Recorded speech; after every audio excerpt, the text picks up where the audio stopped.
This is a great honor for every fan of the Dallas Cowboys. I'm honored to be in the NFL.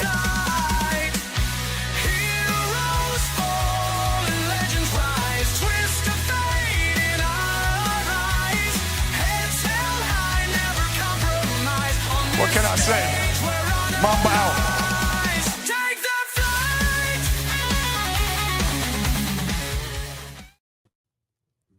All right, what's happening, everybody? Welcome to the afternoon show presented by ESCN. I'm Chris Gonzalez, joined by Tony Gonzalez and Jay McLovin. March Madness starts tomorrow. I know you had a couple playing games last night and a couple tonight. But you got the main tournament starting tomorrow. IU hired a new basketball coach. Got some NFL news going on. Regular baseball starts in a week. I don't count that bullshit that they had the last 2 days as opening day. So I'd say opening day is next Thursday. Yep. So opening day is in 7 days, basically. Well, no, actually less than 7 days now. Yeah, I was getting ready for it. What's day? Wednesday? Yeah. Yeah. So a week. About 8 days. I for the Reds. I was getting ready for opening day. I watched the Reds the whole game yesterday. The Reds and the Angels. The Reds won 1-0. I watched the whole game. And the Ball State University that's here where we live, their women play Friday night in the NCAA tournament. Mississippi? Yeah, they play against Ole Miss because we won the MAC. Nice. And I think we'll be right there with Ole Miss as well. I think they're like a 14-point favorite.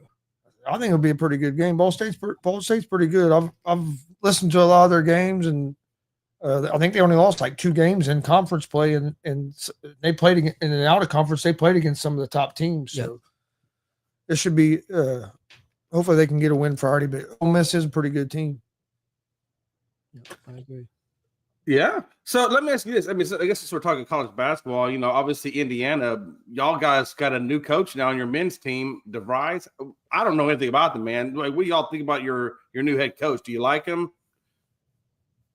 Was it a good hire for y'all? I love the hire. He was I think he's coached in college basketball now at Division I for 5 seasons, and he's made the NCAA tournament 3 of those. He was at Drake, turned Drake around, then he went to West Virginia this year. Should have had West Virginia should have been in the tournament. I mean, hell, they had 6 quad 1 wins. I think it's a great hire. Everywhere he's been able to build a program. They say he's pretty strict, and his son's going to come over for a year who averages like 16 points a game. He got hurt last year, but he has 1 year of eligibility remaining. So it sounds like he's going to be coming with them as well. I think it's a real good hire. I know Iowa was after him. West Virginia was trying to keep him. It wasn't because West Virginia didn't want him to leave, but he chose to come to Indiana. So I think it's a great hire, and hopefully we can get Indiana basketball back going in the right direction. Yeah, I hope so. I'm hoping they change philosophy a little bit. I mean, I know they've tried to go out and get the big recruits and stuff like that, and that's what a lot of teams do. But I'm wondering maybe if they shouldn't go a different philosophy. I mean, he won at West Virginia. He won at Drake. He didn't win with big-name players.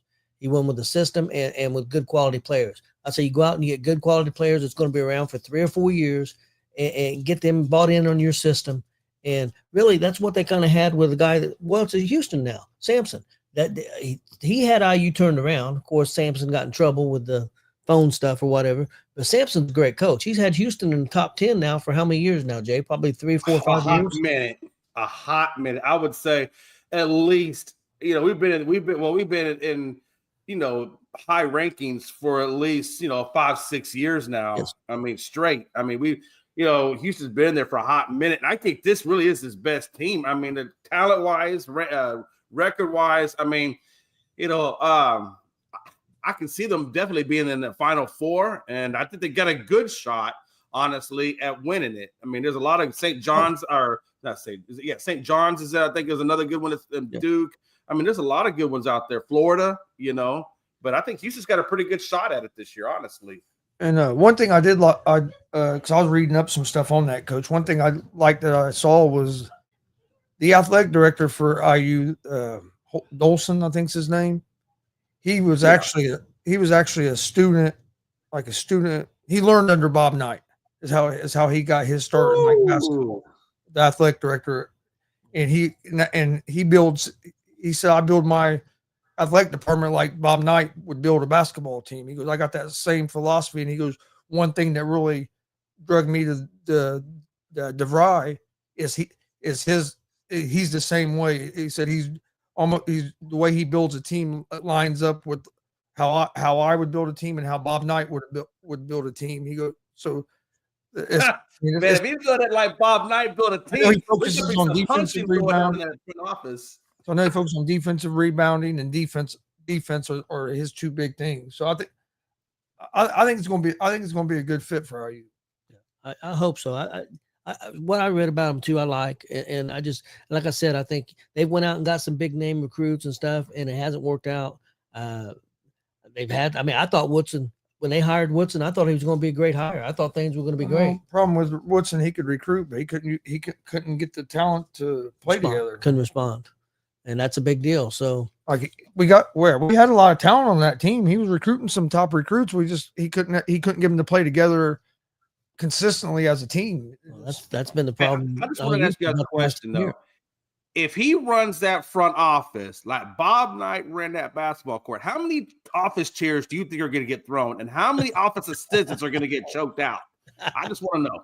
As many, there's at least one or two office assistants. As many as needs be. As many as needs be. And another thing the guy said, because he said what drew him to that DeVries was when he came in and told him his plan of what his plan was to get Indiana back to championship basketball. And he said that DeVries plan was a lot real similar to the same plan that Coach Signetti Coach Signetti, who just turned the football program around. He said it was almost the exact same plan as Signetti pitched to him when they were going through that hiring process. Right. I mean, honestly, you guys got a pretty historical college program out there in Indiana. I remember watching Gene. I mean, they made a damn movie on you guys. I remember watching Gene Hackman and Hoosiers. Tony, remember that one? Yep. It's actually about a high school here in our hometown, Milan. Yeah, I mean, the team, a lot of history the team names they used wasn't it was Milan and Muncie Central. Yeah, it was Milan and Muncie Central. There was the two schools. Yeah, Muncie Central here. Muncie was the other school. That movie's based on the big upset was Milan beating Muncie Central, who's the high school here in our town. That's crazy. I didn't know that. Yep. I didn't know that. See, hey, I'm learning something today. Y'all teaching me some history. I've actually played basketball in the the gym that Hoosiers is filmed in. It's in Knightstown, Knightstown. But yeah, it's not very. It's only about 40 minute drive from where we live. And some guys I used to play basketball with, we rented it out one day, and actually a couple times they've rented it out, but I didn't get to go one time. But yeah, I got to go there and play. It's pretty cool. Crazy. Man, I would love to walk in that basketball court. Like I said, I love anything that has history in it. I get all into that history stuff. The movie, Blue Chips. Yeah, that movie. That gym there is here in Indiana. That's Frankfurt. Yep. Where Marcus, our buddy Marcus, that does the wrestling show with us. That's where he lives at. Frankfurt. Yeah. Oh, so I'm sure he's been in that gym before then. Oh, yeah. I've wrestled in that gym before. I think he may have went to Frankfurt High School, I believe. Yeah, I think he did. Yeah, he went to Frankfurt High School. Wow. You guys got some history out there. Guys, who you liking for the NCAA tournament? What teams are standing out to you? Chris, who you liking? I hate to say it because I've never been a big fan, but I really like Duke if Cooper Flagg's healthy. And one of the reasons is they average scoring 82 points a game, and they only average giving up 62 points a game on defense. If you can play defense like that in this tournament, and you're only giving up 62 points a game, they'll be tough to beat. Especially but like I said, how healthy is Flagg's ankle going to be? So that's a question. I think Auburn's pretty good. Houston's pretty good too. But I think right now I have Duke if Flag's healthy. I got my Final Four here, and I got who I picked to win it. I've got Florida meeting Michigan State on one side, the Final Four, and I have Houston and Duke on the other side. And my championship game is Florida and Houston, and I have Florida winning it all. Man, I think mine and your bracket or mine and your Final Four is pretty much the same, Tony. I got kind of the same thing, except I got I think I got Michigan against Houston in the final game. That was the only difference. But I mean, man, that's pretty close. That's pretty close. I mean, the same 4 teams. You got the same 4 teams I picked as well. Michigan or Michigan State? No, Michigan State. Okay. That's all I thought you meant. That's why I asked. Yeah, because both of them. I'm sorry. Spartans, go green. Except hey, I ain't gonna lie. I wouldn't mind seeing Michigan State win it because they're a Big Ten team. Yeah. I root for Big Ten. But hey. This is our first year. Texas's first year in the SEC. I don't know how far Texas is going to go. I mean, I think they get past Xavier tonight. I think they actually make it into the tournament. I tell you, they got to watch out for Xavier. Xavier, if I remember right, I seen a thing on them that they are the #1 college team in 3-point shooting. So they got to keep them from hitting them 3-pointers. But I'll tell you this though, hey, everything I saw has Cooper Flag playing though, Gonzo. Every report I've seen, I mean, unless something just pops up, you know, they're eyeing him to play. I mean, they've been resting him, I guess, working him out. So I agree with you. I mean, if Duke doesn't have a Cooper Flag, I don't think Duke goes very far. I really don't. Glenn, Duke is really good on both sides of the ball. Glenn, I don't even know what day April 12th is. Saturday. It's a Saturday. I think I could be wrong. I don't want to say for sure. I'm almost positive it is. Yeah, because the one show's on Sundays, isn't it? 13th, yeah. Oh, yeah. Okay. I don't know. I'd have to look at the calendar, to be honest, Glenn. You might be rubbing one out. You never know. Hey, maybe. I'm in the running for a Reds VIP. You're going to get in trouble, Jay. Includes You're gonna get put on timeout. includes tickets, scout box. Hey, the scout box seats are sweet as hell, dude. I've sat down in the scout box suites or seats before. That's a good seat.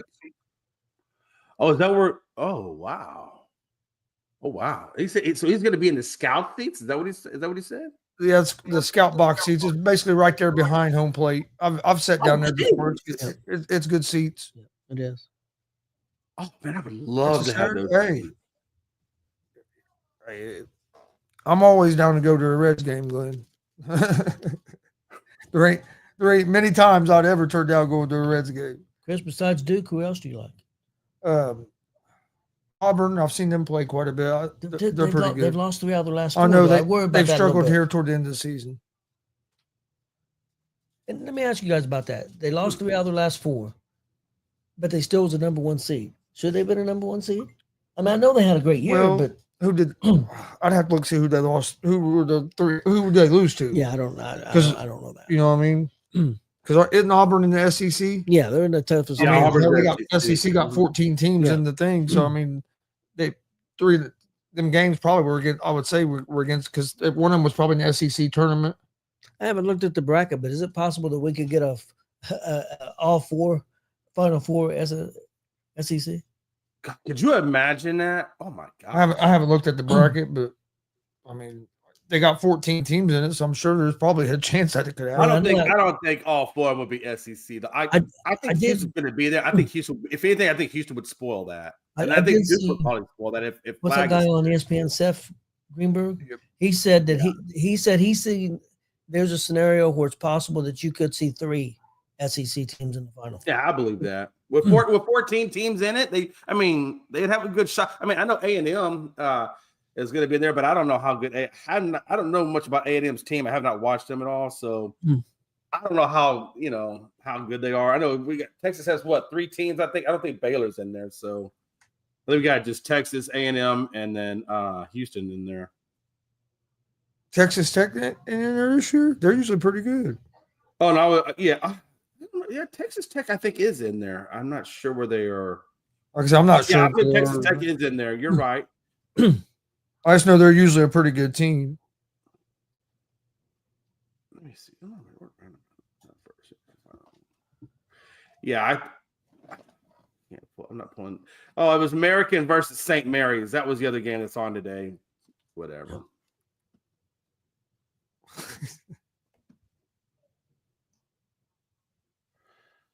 don't know if I'm not seeing the whole bracket. Yeah, I'm not seeing the whole bracket. I'm not sure if I'm sure Texas Tech is in there, but for some reason I'm not able to. I'm not. I'll be honest. I mean, don't get me wrong. I'll watch tomorrow when the tournament starts.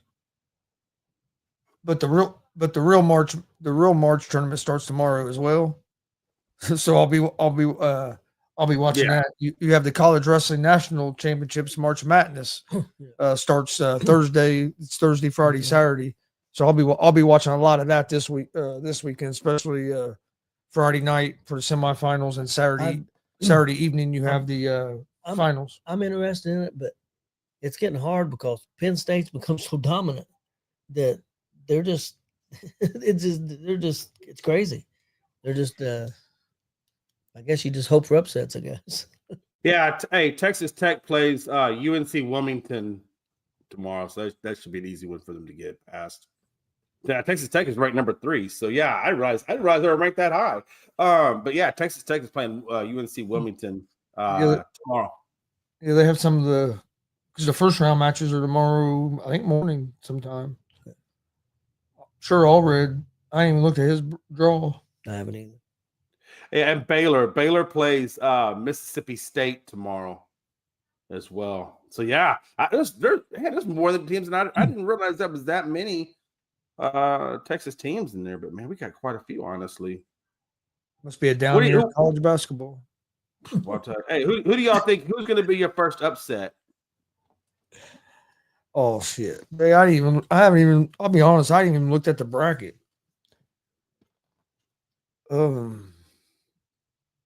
Let's see. That Georgia Gonzaga game should be good.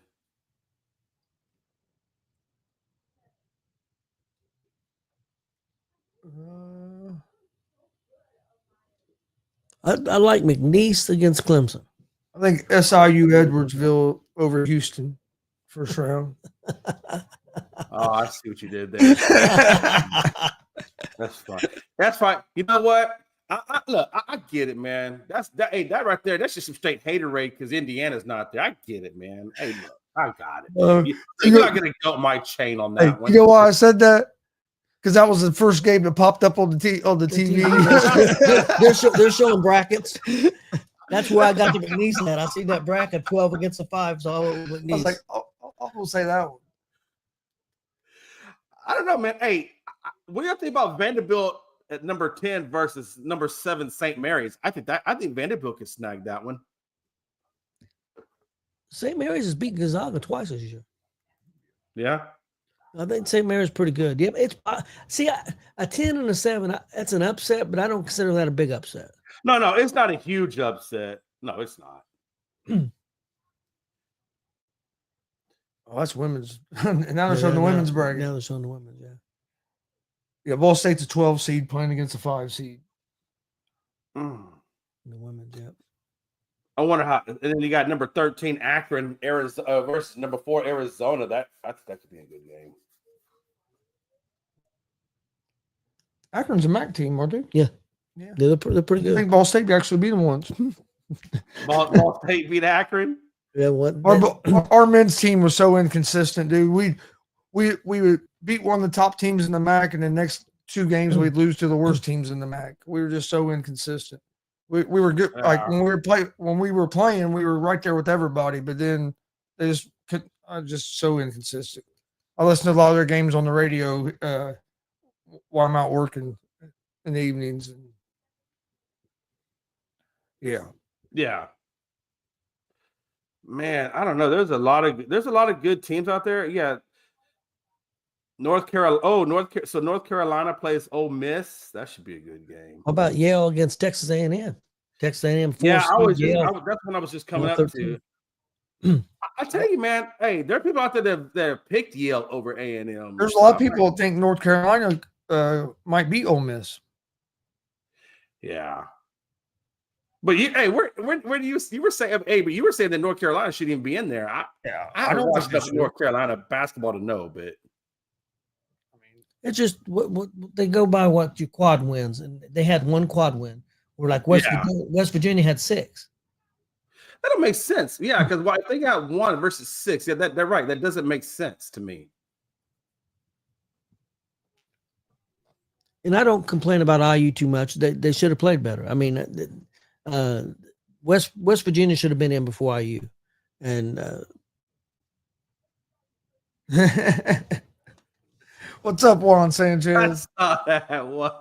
Hey, what's up, Juan?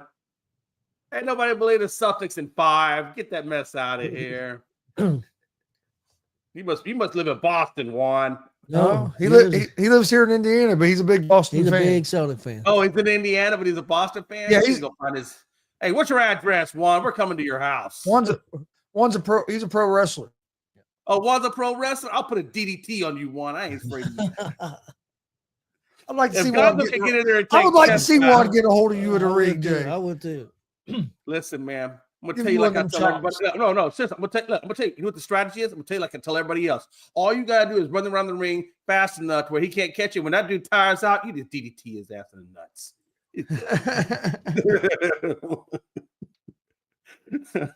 I'll be like, what's that like Mysterio? Remember like Rey Mysterio? He ain't big, but that dude was fast. Ray Allen made him a fan when he was 6 years old. What do you say? I'm an Indianimal. Yep. Oh, Ray Allen made you a Celtics fan. Hey, look, I get that. Ray Allen's a hell of a player, man. Hey, I get it. Juan ain't very old, but maybe I'm not sure. 22, maybe. I want to say 22, something like that. I got 30 years of ass whooping to put on one. He's right around. He's just a little bit younger than Austin, or right around the same age as. Oh, they're around the same age as Austin. That's what's up. Juan, I'm just teasing, man. If I see you in the street, I'm running. Don't worry about it. He's just saying that because you're Mexican, Juan. Don't over there. Listen, I'm gonna tell you this though. I'm gonna tell you this. Me and my surgically replaced knees, we will be fast running. And Waddle talks shit to you the whole time he's whooping your ass. Oh yeah, he talks shit, man. He is a shit talker. Oh man, no, we're not gonna. I don't mess with pro wrestlers. They got good knees, especially. I'm gonna tell you this though, Juan. If you'd got me back when I was in my 20s, I probably would have messed with you. I'm not gonna mess with you at 52 and repaired knees. No, I'm good. I'll silently shut the hell up. But no, I think it's gonna be good, man. Tomorrow's the day, guys, and I gotta fill out my bracket tonight. I have not yet filled out a bracket, but I'm gonna do that. I haven't filled out a bracket. Like I said, I haven't really looked at the whole bracket. I've just seen what they've seen it when they showed it on TV. I tell you though, man, I would love to see a Cinderella, like an Alabama State taking out Auburn. That would be dope. That would be dope. Did you see how Alabama State won last night? Yeah, they won. Who they beat? It was St. Francis. St. Francis, thank you. Yeah. Yeah, but did you see how that game ended? No, I didn't see it. I was there with Mel. They won on a buzzer beater at the end. Jeez. That's gonna be my upset. I'm gonna go Alabama State over Auburn. That's gonna be my gonna be my upset. And then North Carolina won by like 40. Yeah. Jeez. Yeah, North Carolina heard everybody saying that they didn't belong, and they went out and they put it on. They put it on that team.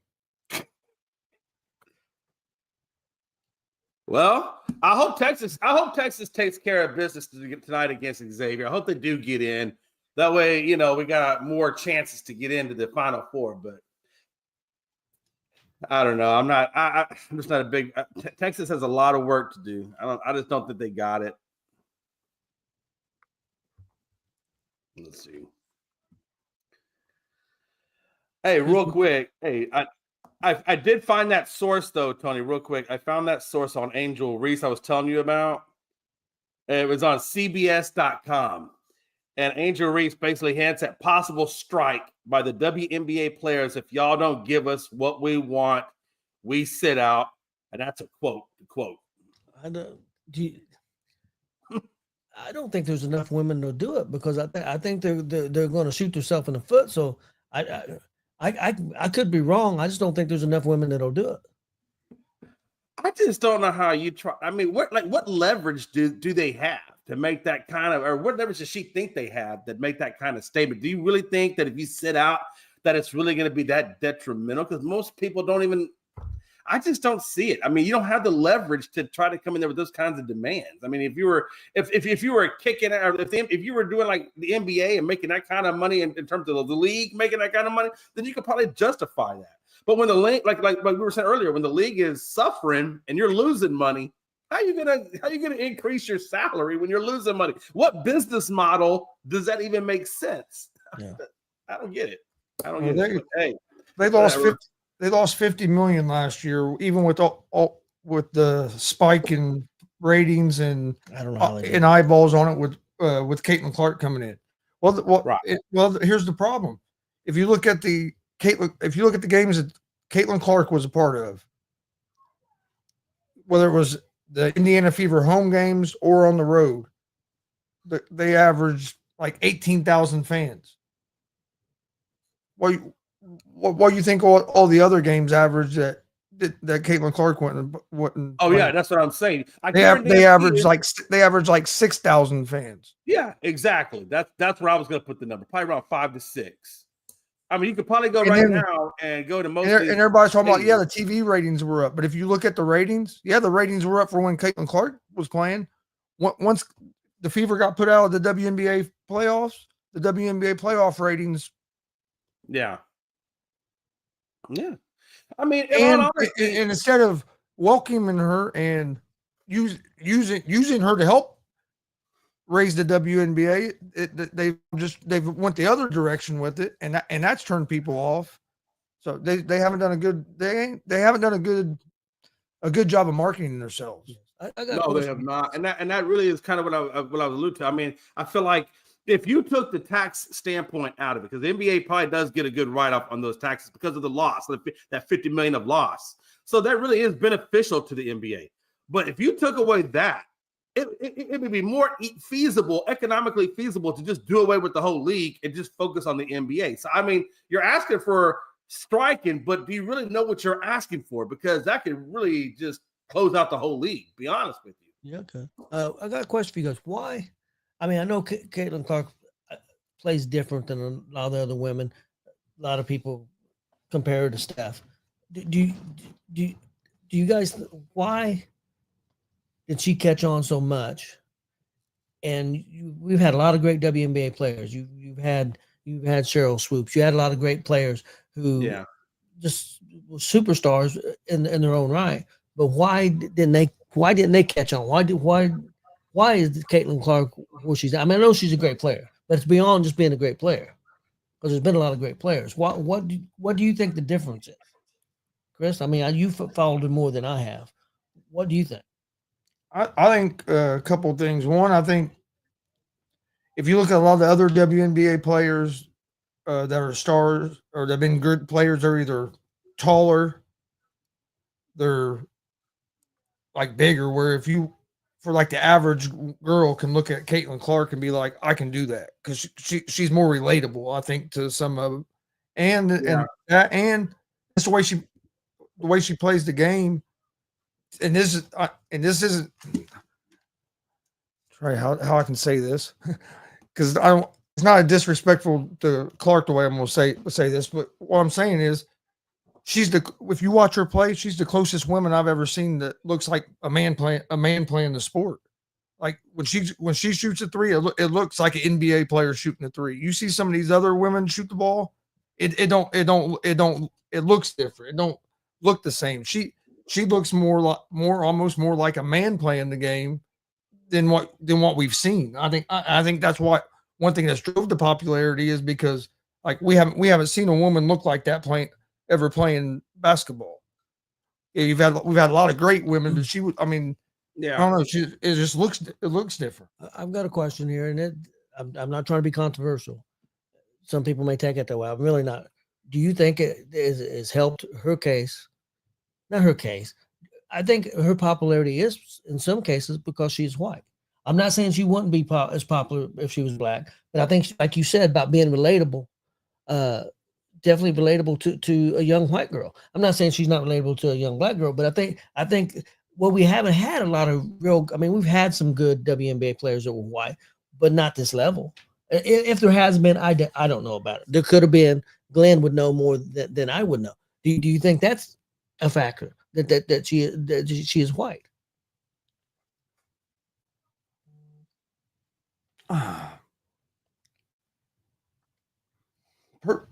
Personally, I don't. I mean, but I see what you're saying. It could. Well, let's put it this way: there has been a lot of hoopla about her being white. Let's be honest. I mean, it's caused a lot of buzz out there. I mean, people were, the one thing I like about Caitlin Clark, and I think but a lot of that hoopla has been people saying that the only reason she's where she's at, or the big reason she's where she's at, is because she's white.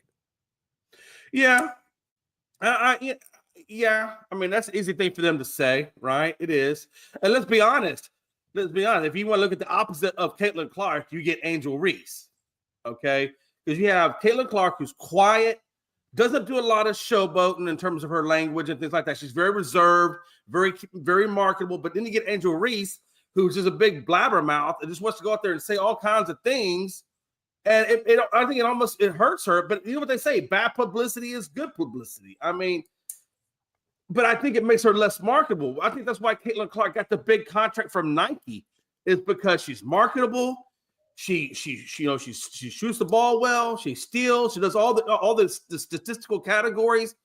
And I just think it's time. I think it's a time. It's a different time because basketball's around a little bit longer than what is the very beginning when Cheryl Swoops, Tina Thompson, Janet Arcane, Cynthia Cooper, all of them came out. The closest thing to Caitlin Clark in terms of popularity for the game was Lisa Leslie. I mean, she's done incredible. I mean, if you want to have an acting career and all kinds of stuff. So I think it's just a time and age and where we are as a group. I think more women are starting to get more involved. People are starting to get more involved in the WNBA. Granted, it's not where it needs to be, but there's more people involved in the WNBA now than there probably was back in those early days. And I think one big thing is there's more women involved in sports, period. Not just basketball. Women's sports as a whole is a lot bigger now than what it used to be, because you're getting a lot more kids. You're getting a lot more girls at a younger age involved in sports than I think what they're used to be. Well, I mean, you see it even in wrestling. Yeah. I mean, hell, now high schools have women's wrestling now. I mean, so the women's sports as a whole is starting to get more popular. Yeah, a bunch of high schools. And don't forget though, Caitlin Clark has broken records. I mean, she's broken some records, which is another, which keeps her name in the limelight. If she stays healthy, she's a great player, and I love it that she's here. She's here in Indiana, so if she stays healthy, she's going to go down as one of the all-time greats as long as she stays healthy. But my thing is, like you said about being marketed. I mean, Angel Reese. I mean, she's.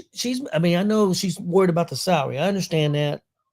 It's an ego thing, maybe. I don't know, because she's got a big deal with McDonald's. She's got her own meal. I mean, it ain't like she ain't getting money coming in. What these women, like you said, they need to find a way. These women, go out and find an agent. Go find your deals. Go, market yourself.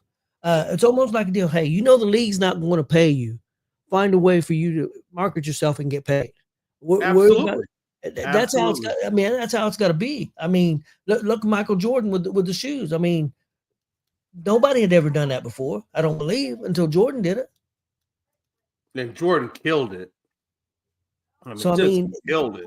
Find your own way. And if you become more marketable, then you can also, the league could become more marketable. I agree with you. The league needs to do a better job of to market it. I agree with you 100%. That goes with, my big beef is baseball. They're terrible at marketing shit. Yeah, baseball's another one that just doesn't do enough for marketing. I mean, football, basketball does the best. I think football's right behind them. And then everything else just kind of comes after that. But yeah, baseball does not do a good enough job marketing. Well, we say that here in a lot of places. And I used to always say that too, but I don't think it's as much baseball don't market themselves as it is the TV networks don't promote it. No, they don't. Right. Now I will say this: I have seen some commercials, that have Astros players in it, Bregman and Altuve and a few other guys. So they have done things like that. Matter of fact, it wasn't even too long ago. Believe it or not, it wasn't even that long ago. And now, granted, it wasn't the not the top players, but they had a few of the lower prospect Astro players go out to Chick-fil-A and serve meals and sign autographs. I've seen them do that a couple of times around town. Well, but some of the Reds players come here. Some of the Reds players come here to every year. Yeah, they got the Reds caravan thing. They go around Indiana, Ohio, Kentucky, and different states surrounding West Virginia. And they go around the different cities and stuff, and you can meet some of the players and stuff. It's pretty cool. Well, the ESPN lost. But I do think as a whole, though, Gonzo, I think you guys are on point. They have not done it, or the TV networks themselves have not done a good enough job, marketing, which is ridiculous. I don't know. And that's another thing that has helped Caitlin Clark. You got social media, but look all the cover. Look at on all the TV shows who they talk about. Who were they talking about when WNBA is going on? It's Caitlin Clark. So that's who. So more people know that name than any other name too, because that's why all the media. If you get on social media, that's all you see. Well, more people knew Caitlin Clark and Angel Reese, and you had that one girl. I don't even know her name.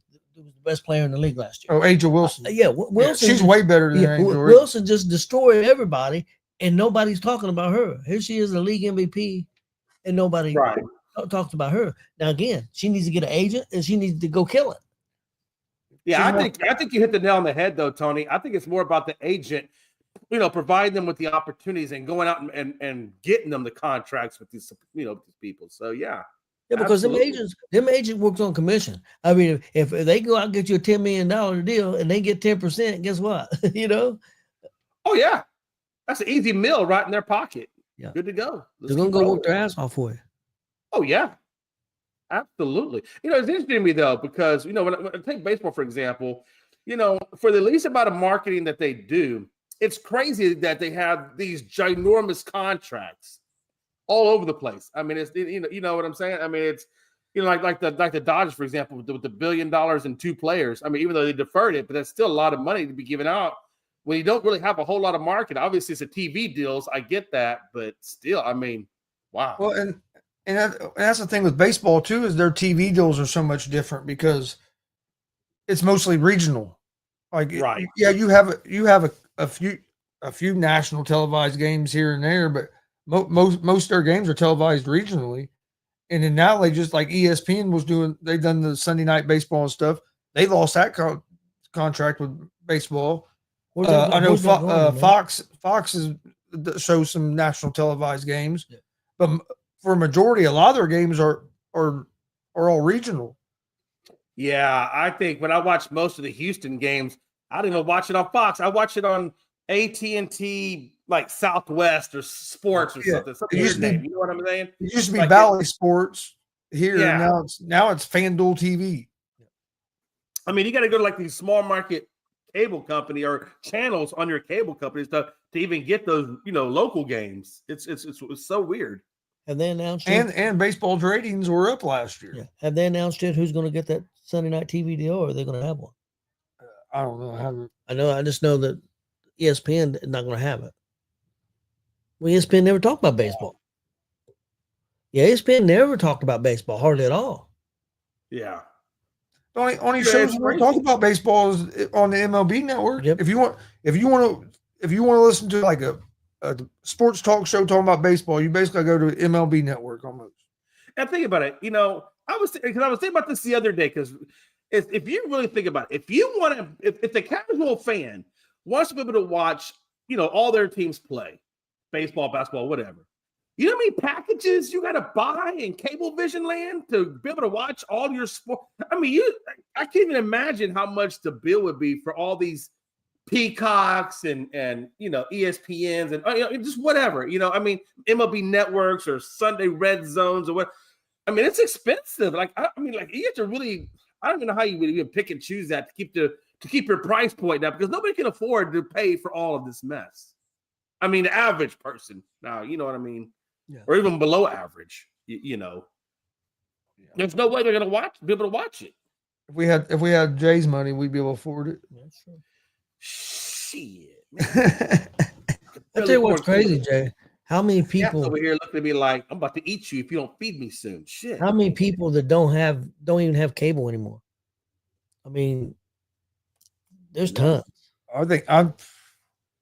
Oh yeah. Because personally, most people I know don't have cable. Most of the people I work with overnights, most of them are young. None of them have cable. I was gonna say none of them have cable. A lot of people I know, it's Netflix, YouTube, and also most of the young people that I'm with. It's kind of sad, but in a way, know nothing about sports, care nothing about sports. All they care about is gaming and YouTube. Yeah.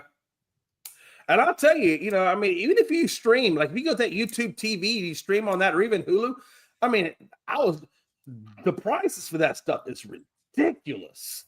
Like ridiculous. Well, if you pay, if you pay for the YouTube TV, but a lot of people just watch stuff on YouTube, don't pay for the YouTube TV. Yeah. I mean, you could go just to YouTube itself, but I mean, if you want live TV or whatever, but yeah, I mean, I guess streaming. I mean, there's always other things you can look at if you're really smart and look around. But it just blows my mind. I guess what I'm saying is, it just I guess what I'm getting at my point is, it used to be back in the day you could get all the local channels that would carry this stuff and you'd be good to go. Now, you can't do that anymore. Now it's everything is some kind of pay service if you want to watch these things. I mean, and these pay services aren't cheap when you add them all up. I mean, it gets pretty damn expensive.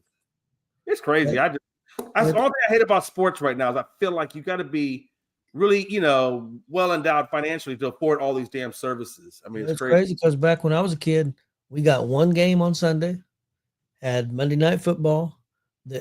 I can remember staying up. My parents would let me stay up till halftime as a kid to watch the highlights. Howard Cosell do the highlights because there wasn't no ESPN. There was no highlights. He did 3 minutes of highlights. That's the only highlights you got to see period of football games. And they would let me stay up and watch that. It's things are just so different because cable's so saturated with the highlight shows and stuff like that. I miss NFL primetime. I mean, with Berman and them, but yeah. You can still watch it on ESPN Plus. Okay. They do him and the one guy, Jackson. I didn't know they still did it. Or now it's not Jackson with them. It was Tom Jackson. It's a Booger. Oh, McFarland. Yep. Him and McFarland do it on ESPN. But it don't air on any of the ESPN like regular channels, but it's on ESPN Plus. I wonder why not, because I think they would get great ratings. I don't know. But yeah, for some reason it's on ESPN Plus. So speaking of NFL, should we talk about all these craziness that they're going to be voting on here within a matter of a week or two? Yeah. I'll be right back. No, you're good. You're good.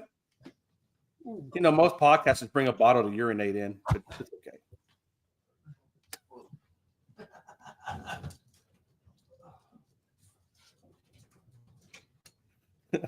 I know. I'm back, Jay. That's okay. I'm sure he had to either do a number 1 or number 2. It's all good. Yep, he was about to explode. hey, listen. That's why I sit on my porta john. It's man, I said, I don't know if you have this problem, but I sat for about 30, 40 minutes, and when I get up, both my legs are asleep. So it hurts. And that's what I found out as I get older. Yeah, the longer I sit, the more it hurts. But anyway, hey. Let's talk. Hey, I know Gonzo. He already knows what we're talking about. But what do you think about some of these rule changes, Tony? That I read earlier. I don't think many of them will pass, though. Like if you had one of those to pass, which one would you want to pass? If you could, let me just read them off real quick, and then we'll talk about them, and then you can tell me which one you think. So obviously, you got the Packers want to ban the tush push. You got the Lions that want to do regular season record seeding versus the divisional or whatever seeding that way. Then you got the Eagles that want guaranteed possession and overtime during the regular season, aligning with the current rules of the playoff games. And then you have the Steelers who are basically saying that they're allowing some direct contact between pending free agents and teams that are pursuing them during the 3-day negotiating window that precedes the opening of league year. And then you have the last one, which is a change submitted by multiple teams that would allow preparing the kicking balls that are used for kicking for game day as the same way as the quarterbacks or what have you are allowed to do the passing balls before game day. So I will tell you, look, if you want to take them balls and get them ready prior to game day, get them ready, I guess, to be kicked or whatever, that I don't have a problem with that because everybody's been doing that since the passing game. So if the passing game's doing it, I don't know why they wouldn't allow the kicking game doing it. I mean, hell, we went through Deflategate and we still are allowing them to do it. So I guess what do you think? Which ones would you keep and which ones do you think will pass and which ones do you think won't pass? The ones I'd like to see pass. There's one for sure, and the second one I'm mixed on. The one I'd like to see pass, I think that in overtime both teams should touch the ball no matter what. I don't think that because you get the ball first and go down and score a touchdown, I don't think the game should be over. I think both teams should have, no matter what, should touch the ball. That's just my honestly. I'd like to see him. I'd like to see him go to the college rules and get the ball at the 30-yard line and just go at it. I think it'd be more exciting. For sure. I would get on board with that because I think it adds like you said, it adds excitement to the game because you think, okay, they're at the 30. There's a definite real possibility that they could get a touchdown. But like you said, it's faster paced. I mean, I totally get that. I could totally buy into that. The other one that I agree with and I have mixed feelings on, I'm gonna let Chris back in. Oh no, you're good. That's fine.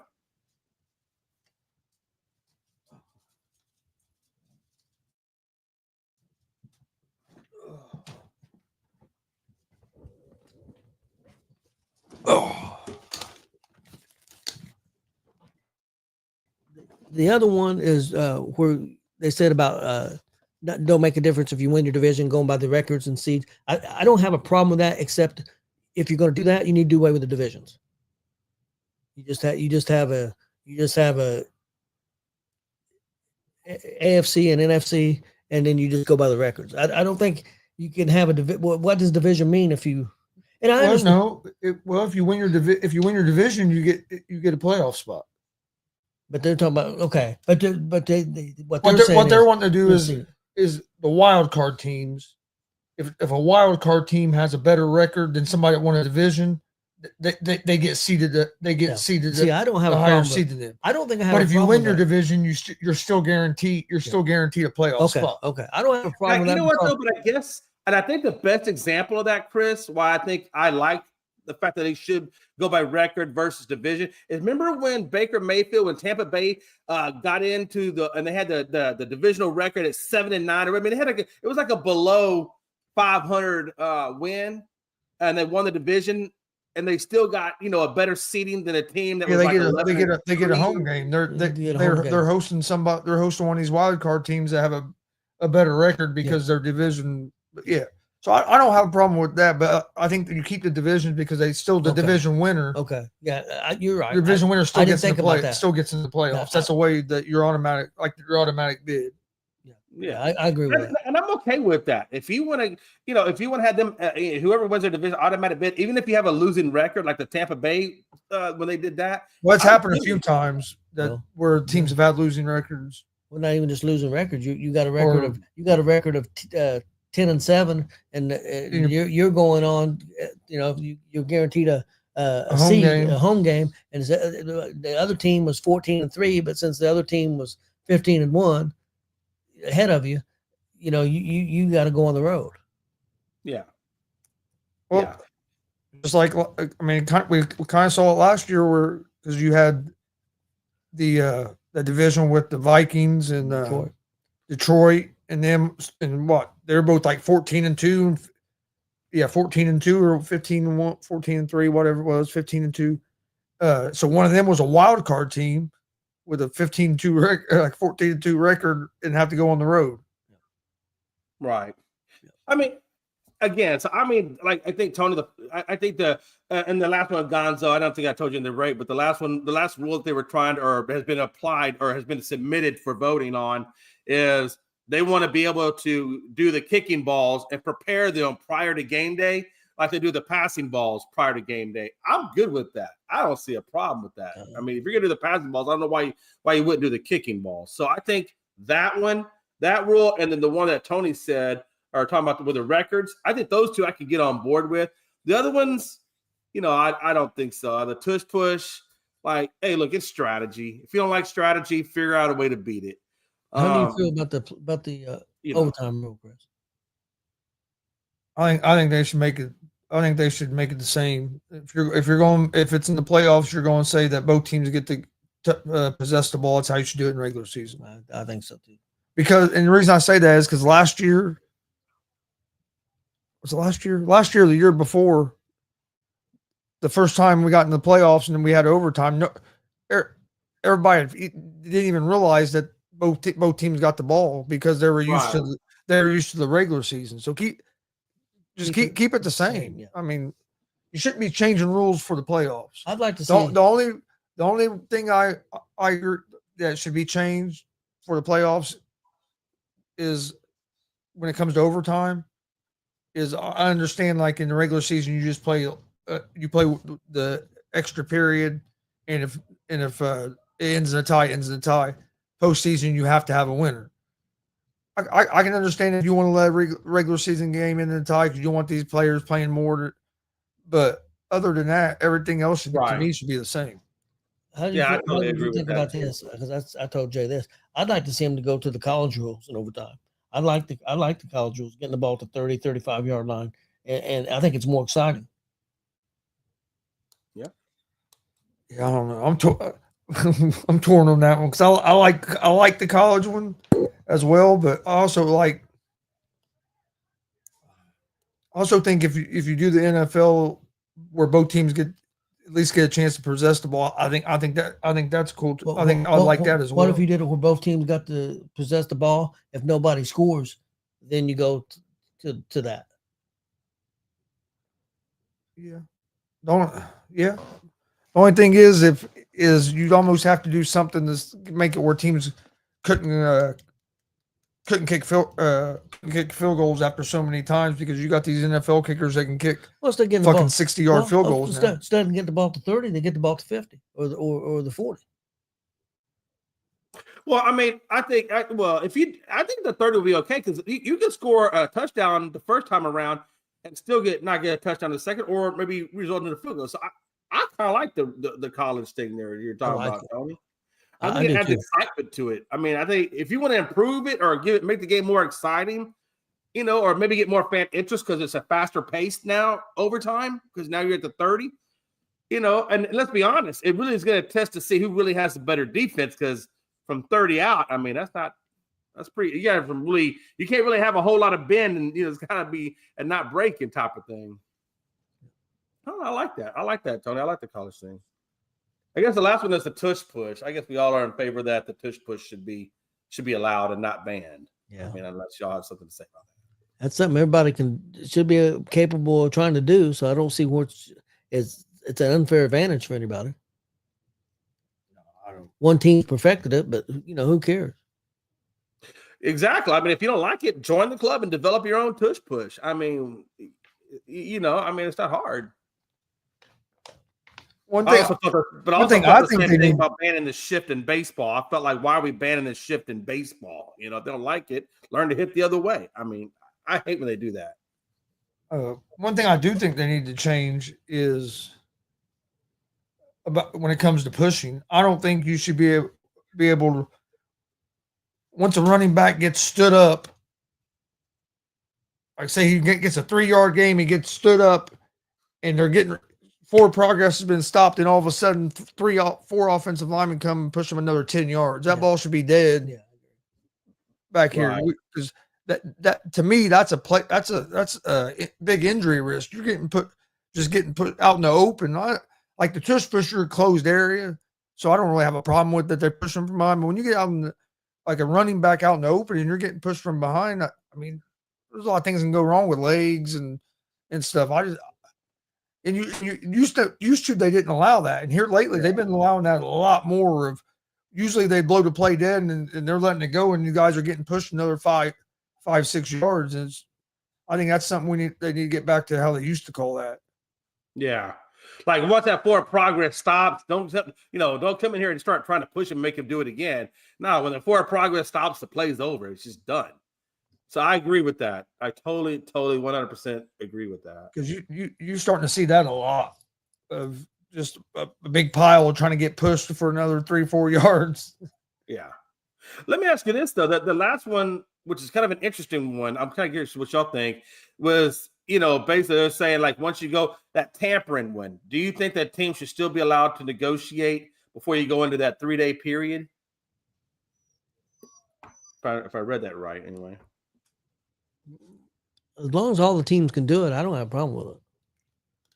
Yeah, as long as it's the same for everybody. Well, I'll be honest, I don't know. I haven't read that one, so I don't know a whole lot about it. Yeah, it's based. It's based. It just kind of comes into that tamper where they're saying that the team that the guy is assigned to, they don't want anybody to be able to tamper while they're in that negotiation process. And I'm like, hey, if he's able to be, if it's his last year of his contract, I mean, I think other teams should be allowed to negotiate for his services. I don't think it's a problem. I mean, he still has to fulfill the contract. But if we're talking about, extending contracts, I mean, why not let other teams come in and negotiate? It's good business for the players, right? It's in the players' best interest. But I do see where maybe other teams, it could be considered an issue because they're trying to keep them and not lose them. I don't know. That's kind of a weird one. Now that's only if a player's going to be a free agent. I believe so. That's the way it didn't specifically say that, but that's the way I understood it. Because if a player's going to be a free agent, I wouldn't have a problem with it. But if you're just letting teams start going in there and talking to any player, say guys we got you under contract for like 4 years, and then the next day that somebody's wanting to come in, and I understand you can't like that stuff. But if it's like a free agent, I don't see it. Now, this was submitted by the Pittsburgh Steelers. I'm just going to read it word for word, and you can tell me how you think it. It says a resolution from the Pittsburgh Steelers to allow some direct contact between pending free agents and teams that are pursuing them during the 3-day negotiating window that precedes the opening of the league year. Okay, no, I don't have a problem with that. They're wanting to be able to meet with the players, because right now you can't have no contact. They want to be able to meet with the players. I don't have no issue with that. Right. I mean, because what's a few days going to matter? Honestly, I mean, I guess they don't want the tampering while they're in that small window before it opens up, but I don't see the issue. I mean, if you're a pending free agent, what's the point? Yeah, it doesn't make sense. Hopefully, I wouldn't mind if that one passed. So I can get on board with that.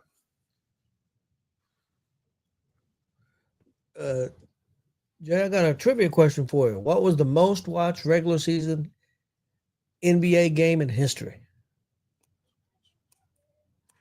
I'm going to say, all right, I need one clue. Modern era, or was this game after 1970 or before 1970? I don't know that. I don't know that because I'm going by the TV. Toy Story was the #1 movie that year. Oh, well then hell. Come on, Tony. You know that was past 1970. All right. It was two Eastern Conference teams. Oh, it's an Eastern Conference team? Yes, two Eastern Conference teams. Oh, God. It had to have been a Celtics game. I don't know who they were playing, but it had to have been a Celtics game. You ain't going to believe this. Pacers and Bulls, 1995. You know what? And I was thinking that too. In the back of my mind, I was thinking it's probably a Bulls game. Yeah, it had to be Bulls, definitely. But I don't know. For some reason, I was thinking Celtics too. Like that creepy. So I went with the Celtics. But I can definitely say, because I'm telling you, man, back when Jordan played, and that was obviously when Reggie Miller played. I mean, who wouldn't want to watch that, right? I mean, that'd be a hell of a tight game. Man, I remember them Knicks and Pacer games were crazy too. Yeah, they were. Wow, man, that's some good trivia. I should have known it was Pacers because I mean that's Well, why no, we Tony did. was No. It was on ESPN. I didn't know. Yeah, that was on NBA Today No, on but I'm saying when ESPN. you saw it on the screen, Well, I was waiting for the answer. I didn't know either until. Oh, you didn't. I didn't know until they give the answer. I was waiting for the answer to come up. I didn't know either. God, I And don't then know, man. they give the I would clues. say- They give the clues first about two Eastern Conference teams, and they give the number one movie was Toy Story. Then it said it was 1995, and then they give the answer. I knew once it said the Toy Story, I knew it was the Bulls because I knew it was in the '90s, so it had to be the Bulls. But I didn't know. Right. But I didn't think it was going to be the Pacers. I didn't either. But I could see it being the Pacers, though. Oh, yeah. Especially in because of '95, Reggie we Miller had- and company. Yeah, we had. That's when we had the fucking Smiths and the Davis boys and Miller and all them guys. All right, I got a question for you, Tony. Since we're talking trivia now, and Gonzo too, because you're in this time. You were in this era. Excuse me, in this era. So you'll be able to answer. What player defensively gave Michael Jordan the hardest time?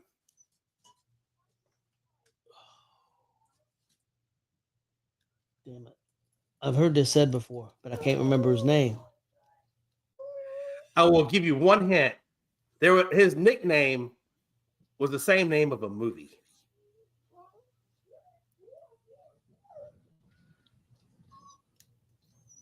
Same name as a movie. And last clue: Tina Turner played in this movie. That's all you get.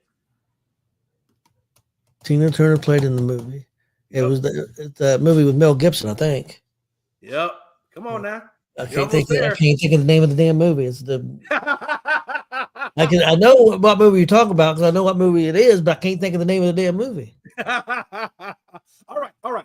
Last clue. I'm gonna give you one more because I really believe in you, Tony. I really believe in you. You can get one more clue. His last name is the same name as a brand of coffee. That's all you get. I know it ain't Folgers.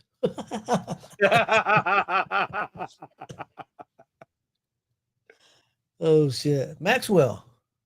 Yes. First name? Cedric? No, but I'm gonna give you credit. I'm gonna give you partial credit because It's you got the last name. Vernon Maxwell. Vernon. Yeah, Vernon Maxwell, and his nickname was Mad Max. Yeah, Mad Max from the Mad Max. Yeah. movies. Okay. I could not remember. Hey, I could see, trivia questions over there. I could see Mel Gibson. I could see Tina Turner, but I couldn't think of the name of the damn movie. Man, I gave you some good clues too, You did. man. I You made it did. easy. Yeah, you did. All right, guys. We got anything else you guys wanted to touch on today? It's your turn. What trivia question you got? I don't have any. Not off the top of my head. Hey, I right do want now. to say one thing though. I do want to say one thing. Like Gonzo said a minute ago, the real opening day does start soon. It hasn't started yet. That Dodgers series we don't count.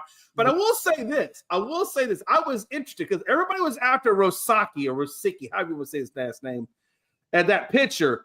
I mean, they were battling hard for him. But that guy only lasted 3 innings against the Cubs, and he gave up 5 walks with a 3.00 ERA in 3 innings. I don't know. That kind of surprised me a little bit. I thought he'd be a little bit stronger in his outing than what he did. That's the only thing I want to say about that. I thought he would be a little bit stronger. Yeah, I don't put too much into it just because to me it's still like a spring training game. So it's so early. But What's yeah, up, Joe, man? Man, you came at the last part of the show, Joe.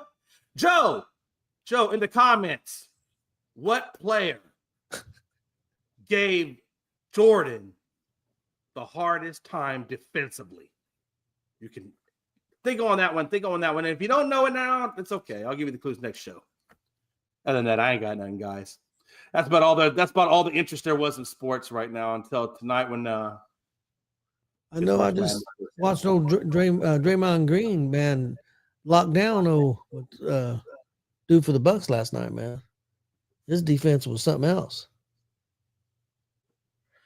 Oh, Joe, that's what I'm talking about. Joe got them Houston Cougars winning it all too. That's what I'm talking about. Joe, tell him who's boss. Said, Okay, I got a trivia question for you. Okay. What? Today's March 19th. What happened on March 19th, 1995? Oh, NBA. We'll say somebody made a return. Okay. Well, obviously it is Jordan. Because Jordan came back. And That's I why think yeah. That's why that Matter of fact, Bulls and yeah, Pacers. Jordan came- That's why the Rockets won the 93, 94, 94, 95. That's why the championship. Pacers and Bulls game on that day was the most viewed NBA game ever, because that was the game Michael Jordan made his return. Yeah, that totally makes sense now. No, since it really does, because Wearing I can see- the 45 jersey. wow. March 19th, 1995. That's incredible. Okay. Damn. That makes sense, though. That totally makes sense why that would be the most watched game, because everybody was waiting for Jordan to come back. And we won that game in overtime. Yeah, Pacers beat them. All right, guys. Today marks the 30th anniversary of Michael Jordan's return to the NBA. Wow. Other than that, went to go try to play baseball. Went to try to play a hard sport. He wasn't too bad at it. He just couldn't hit a curveball. A lot of people can't hear the curveball. No. What one player couldn't win an NBA championship with the team that drafted him?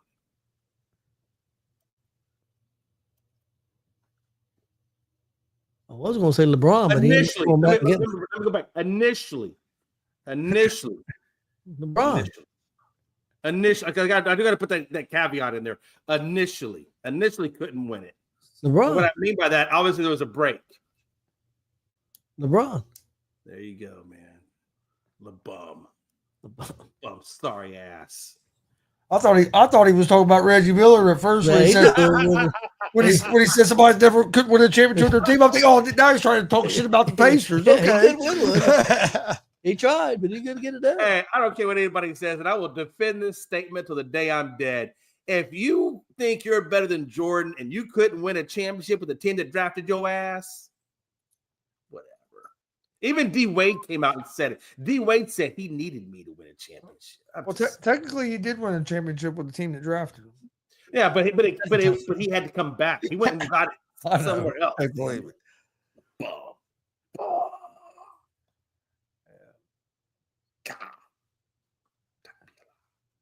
Oh, by the way, for those of y'all that think that just because he started a school, you know that school that he started, the I school or whatever you want to call it, do you know that school has yet to pass the state mathematical tests? Really?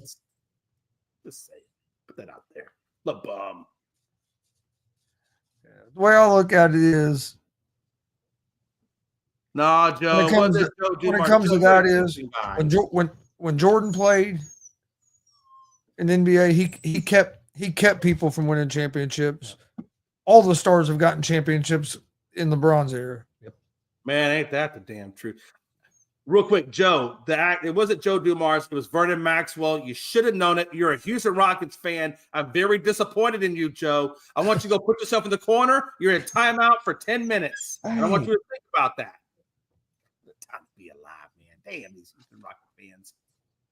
I love you, Joe. I do love you, Joe. I'm gonna let you know I love you. But yeah, you're right. I mean, Tony, listen, when Jordan played, tell me if I'm not wrong, everybody feared them. Oh, yeah. There was not one damn team that thought the Utah Jazz was ever going to beat them. Well, people feared him. People hated him, but they hated him because they feared him. Absolutely. I don't think people have those same feelings about LeBron. I don't think they fear him. LeBron's a great player, but he's not Jordan. He's a great player. I'm not taking that away from him. Hey, people fear. Oh. I think more people feared Larry Bird than they did LeBron. No, they definitely fear Jordan. They don't fear LeBron. Hell, they don't even fear LeBron really now, to be honest with you. I agree. Okay. All right, then. Gonzo, get us out of here, killer. All right. Well, we appreciate everybody watching. Please hit that subscribe button on YouTube at Gonzo Sports Room and at the ESPN pages as well. Facebook, X, Instagram, Twitch, all that good stuff. We appreciate everybody watching. We'll be back tomorrow right around 2 o'clock. Hope you enjoy the college basketball tonight, and March Madness starts tomorrow. Go Tech.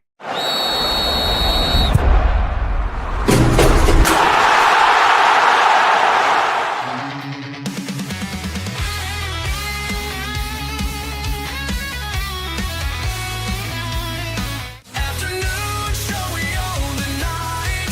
Champions scream under the light. Precious This is a great honor for every fan of the Dallas Cowboys. I'm honored to be in the NFL. light. Heroes fall and legends rise. Twist of fate in our eyes. Heads held high, never compromise. On What can I say? this stage, we're on Mamba out.